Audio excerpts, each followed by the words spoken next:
महायुतीमध्ये नाशिकच्या जागेवरनं तिढा हा अद्यापही कायम आहे। तीनही पक्षांचा नाशिकच्या जागेवरती आपल्याला दावा पाहायला मिळतोय। नाशिक लोकसभेच्या जागेसाठी पुण्यामध्ये आज मंथन होणार आहे।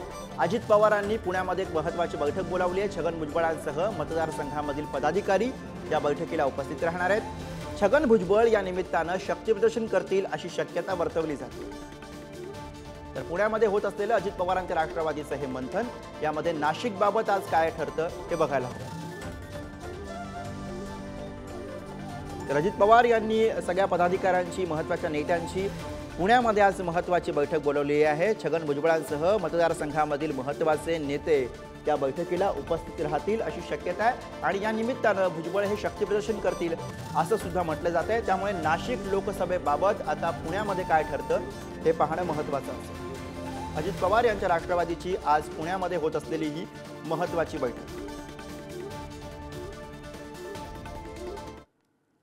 तर नाशिकच्या जागेसाठी कुठलाही दबाव टाकलेला नाही अशी प्रतिक्रिया छगन भुजबळ यांनी दिलेली आहे। नाशिकची जागा ही ज्याला सुटणार त्या उमेदवारासाठी 100% काम करणार अशी प्रतिक्रिया छगन भुजबळ यांनी दिली।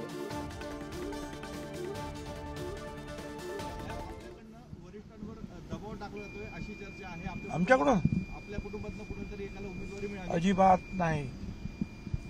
1% सुद्धा तुम्ही अशी चर्चा करण्याचं काही कारण नाही। 1% सुद्धा आम्ही कुणावरही कसलाही दबाव टाकलेला नाही।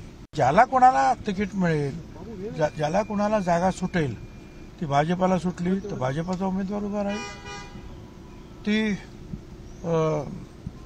शिंदे गटाला सुटली तर शिंदे गटाचा, आम्हाला सुटली तर आम्हाला। ज्या गटाला सुटेल आणि ज्या गटाचा उमेदवार असेल त्याला आम्ही 100% निवडून आणण्याचा प्रयत्न करणार। दिल्लीतून आपल्या नावावरती शिक्कामोर्तब झालाय। अमित शहानी आपल्याला थेट निवडणुकीच्या मैदानात उतरण्याची सांगितलंय, असं कळतंय नेमकं काय? मला काही कल्पना नाही आहे। मी आता तिथे गेल्यानंतर विचारतो काय नक्की ते। मी काही दिल्लीला गेलेलो नव्हतो ना, तर मला काही कल्पना नाही आहे। तर जे दिल्लीला जे गेले होते त्यांच्याकडे मी विचारेन बा काय नक्की काय आहे ते। अगोदर जागा मिळते का, मग जागा मिळत असेल तर कुणाला उभं करायचं त्याच्या विचारावर आमच्याकडे सुद्धा अनेक लोकांनी ज्या इच्छा प्रदर्शित केलेली आहे, मग नंतर ठरवू।